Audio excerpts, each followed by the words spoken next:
चोर और ब्रह्म राक्षस। किसी गांव में एक गरीब ब्राह्मण रहता था। उसका नाम द्रोण था।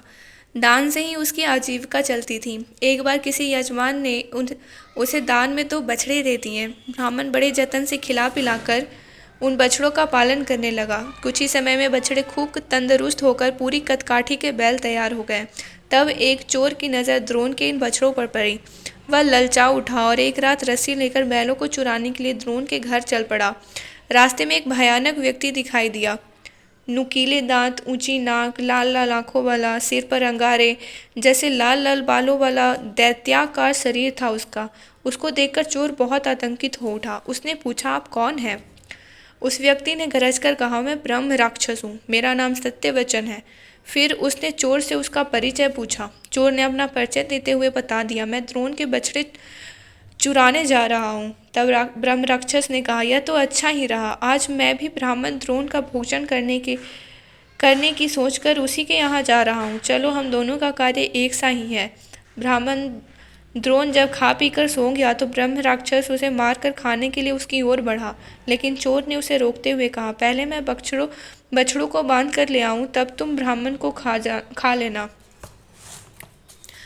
ब्रह्म राक्षस ने कहा, लेकिन कहीं बछड़ों की आहट से द्रोण जाग गया तो मेरा काम बिगड़ जाएगा, इसलिए मैं उसे खाने लगूं, तब तुम बैलों को हाँक लेना।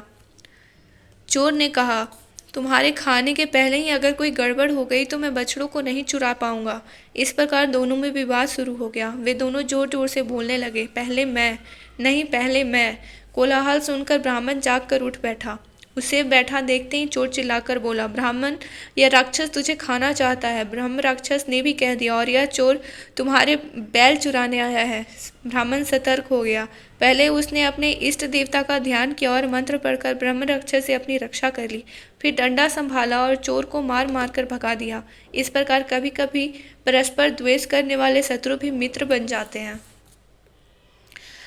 यह सब सुनकर अरिमर्दन ने प्रकार कर्ण नामक अपने 5वें मंत्री से पूछा, और आपका मत क्या है? प्रकार कर्ण ने कहा, महाराज, इस कौए को कदापि नहीं मारना चाहिए, बल्कि हमें इसकी रक्षा करनी चाहिए। हो सकता है हमारे इस प्रकार सोचने से आपस में ममत्व पैदा हो जाए और हमें सुख ही प्राप्त हो। जो लोग एक दूसरे के गुप्त बातों को छिपा कर नहीं रखते, उन्हें परस्पर द्वेष करने वाले दोनों सांपों की तरह मौत का सामना करना पड़ता है। अरिमर्दन ने पूछा, सो कैसे? प्रकार कर्ण बताने लगा,